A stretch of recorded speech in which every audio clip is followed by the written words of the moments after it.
17 मार्च को रिलीज होगी कब्जा, जिसका ट्रेलर हमने देखा और इसे देखकर मेरे दिमाग में बस एक ही बात चल रही थी कि ये पूरा का पूरा ट्रेलर कहीं देखेला सा लग रहा है। I mean, पूरे के पूरे ट्रेलर की जो वाइब्स है वो बहुत हद तक मुझे पर्सनली केजीएफ से मिलती जुलती लग रही थी। लेकिन इतना ही नहीं, इसमें उपेंद्र और सुदीप जैसे बड़े बड़े कन्नाडा इंडस्ट्री के सुपरस्टार होने वाले हैं। तो ये मूवी बेसिकली रिलीज होने वाली है कन्नाडा इंडस्ट्री में और इसको बनाए गए हैं आर चंदू ने। लेकिन उसके ऊपर थोड़ा आगे बात करेंगे। तो सबसे पहले बात करते हैं कब्जा मूवी के बारे में, जिनको हम इस ट्रेलर में देखते हैं और वो कमाल का एक्शन भी कर रहे हैं। तो बेसिकली एक पीरियड मूवी होने वाली है जो 1940 में सेट होगी, जो मतलब इंडिपेंडेंस का टाइम था, अंग्रेज हमारे ऊपर राज कर रहे थे। तो ये मूवी उसी समय की कहानी को बताएगी एंड कैसे उस टाइम पे अंग्रेजों का राज होने के बाद भी इंडियन माफियाज और गैंगस्टर ऑपरेट तो कर रहे थे। लेकिन तभी हमारे हीरो सुपरस्टार उपेंद्र का कैरेक्टर, जो इंडियन एयरफोर्स का एक ऑफिसर होता है, वो इस पूरे मेस में किसी तरह से फंस जाता है और बन जाता है एक गैंगस्टर। और इस पूरे ट्रेलर में हम सुपरस्टार उपेंद्र को उसी गैंगस्टर के अवतार में देख सकते हैं, जो कई सारे लोगों को मार रहा है, पीट रहा है, उठा उठा के फेंक रहा है। लेकिन एक बैडस गैंगस्टर होने का मतलब ये नहीं कि आपके रास्ते का सारे प्रॉब्लम सॉल्व हो गई है। प्रॉब्लम तो यहाँ से शुरू होती है क्योंकि दूसरे गैंगस्टर, दूसरे माफियाज आपका रास्ता रोकने की कोशिश करेंगे, ब्रिटिश गवर्नमेंट आपका रास्ता रोकने की कोशिश करेंगे और इसके ऊपर से आती है पुलिस फोर्स। और इसी पुलिस फोर्स का एक बहुत ही इंपॉर्टेंट पार्ट प्ले करने वाले हैं जसुदीप का कैरेक्टर भार्गवक्षी।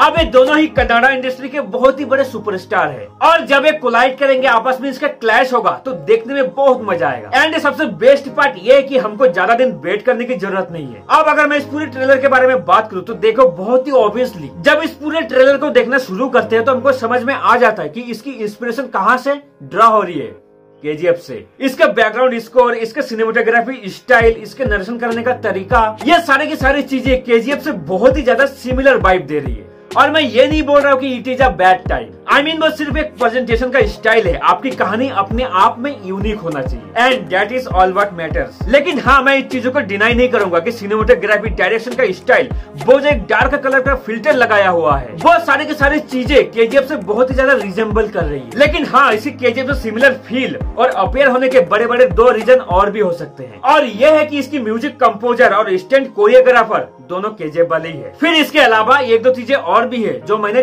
ट्रेलर में नोटिस की, और वो ये है कि वीएफएक्स थोड़ा सा बेटर हो सकता था क्योंकि जो बिल्डिंग वगैरह का शॉट है वो थोड़ी से हल्के से फील हो रहे हैं और आपको नोटिस हो जाता है कि कौन सी चीजें असली है और कौन सी नकली, कौन सा ग्रीन स्क्रीन पे शूट हुआ है, कौन सा नहीं हुआ है, आप ऑब्जर्व करके बता दोगे बहुत आसानी से। बट इस ट्रेलर को देखने के बाद कब्जा को लेकर मेरे एक्साइटमेंट है और मैं देखना चाहता हूँ कि इन लोगों ने क्या क्रिएट किया हुआ है। मैं इसकी स्टोरी जानने के लिए एक्साइटेड हूँ। तो मिलते हैं 17 तारीख को मूवी के रिव्यू के साथ। अगर आपको वीडियो अच्छी लगी तो लाइक कर सकते हो, बाकी चैनल को सब्सक्राइब करके जाइए और इंस्टाग्राम, ट्विटर पे राम राम जरूर बोलिएगा। जय हिंद।